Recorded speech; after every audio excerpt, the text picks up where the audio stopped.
रुपए वो महीने का मेंटेनेंस ले रहा है। 1200 दुकानें, 66 लाख रुपए महीना, 8 करोड़ रुपए सालाना, हर साल वो एक दुकान लेता है। वहां का जो इंतजामिया का जो सदर है, आप मुझे बताइए, एक तो रास्ता वहां पर तंग है। चले मैं मानता हूं कि वहां पर बहुत देर बाद फायर ब्रिगेड पहुंची, क्योंकि वहां रोड भी जाम होता है और सैटरडे नाइट भी मौजूद है कि वो रात को वहां पर जो है वो ट्रैफिक भी जाम होता है। आप मुझे बताइए, क्या इंतजामिया ने एसओपीज बनाई थी? इंतजामिया मुझे बताए, उसने वहां पर क्या एसओपीज बनाई थी? क्या उनके पास सिलेंडर मौजूद थे? अगर एक दुकान में आग लगी है, उसके बाद 1200 दुकानों पर वो आग गई है, वो एक दुकान के अंदर आग को बुझाने के लिए क्या इनके पास 10 सिलेंडर थे?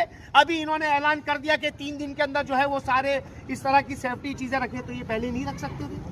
आप मुझे बताइए कि आज चीन ने और सऊदी अरब ने जो है वो कहा है कि हम इस पर इजहार अफसोस कर रहे हैं। यानी इतना बड़ा वाकया पाकिस्तान का है कि बाहर ममालिक के लोग जो है इस पर इजहार ताज़ियत कर रहे हैं। तो क्या हमारे वहाँ पर ये इंतजामिया एसओपीज नहीं बना सकती थी?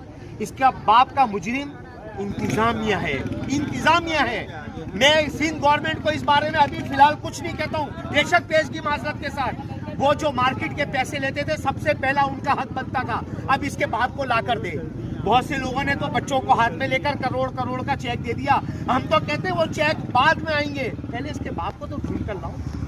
आप मुझे बताएं तो सही, ये माँ है और ये बूढ़ी माँ है, 80 साल की उम्र हो गई है, अब इसको संभालेगा कौन? ये तो शादीशुदा भाई है दोनों, और बाहर इनका घर है। इस माँ के पास वो बेटे के अलावा कुछ भी नहीं है। अब ये माँ का हमें बताओ, इसकी आंखों में हसरत देखें, कौन आके इसको बेटा देगा? मुझे बताएं, क्योंकि जो सूरत वहां नजर आ रही है, उससे अंदर से जिंदा शख्स के निकलने की इम्कान बहुत कम है। आपके सामने की बात है, 15 मैयतें निकल रही है, 12 निकल रही है।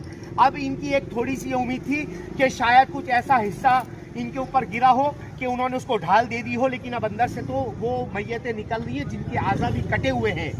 तो अब तो ये सिर्फ ये सोच में है कि अल्लाह करे हमें हमारा बेटा ही मिल जाए, है वो बेटे की तलाश में है कि अल्लाह करे अगर वो जिंदा हो तो बहुत अच्छी बात है, अल्लाह मुआवजा कर दे, और खुदा न खास्ता वो दुनिया से चला गया है तो उसकी बाइज्जत तरीके से तदफीन कर ले। लेकिन इन बच्चों का मुझे बताएं जो ये यतीम होने के करीब हो रहे हैं, इसका जिम्मेदार कौन? मैं सिर्फ एक जिम्मेदार पूछना चाह रहा हूँ, बस, बाकी बात खत्म हो गई। वो तो गवर्नमेंट ऐलान करेगी। मैंने खुद वहां पर कहा कि इस वक्त गवर्नमेंट को चाहिए कि 4 चीजों का ऐलान करे। 3 करोड़ रुपए जो शहीद हो गए उनको दिया जाए, जो जख्मी है 1 करोड़ रुपए दिए जाएं, और जो गुल प्लाजा है उसको दोबारा सरकारी तौर पर तामीर किया जाए, और एक दुकान वाले को 2 दुकानें दी जाएं। और जब तक गुल प्लाजा दोबारा तामीर नहीं हो जाता, ये लोग अपने पांव पर खड़े नहीं हो जाते, हर महीने माकूल इनको खर्चे दिए जाएं। यही गवर्नमेंट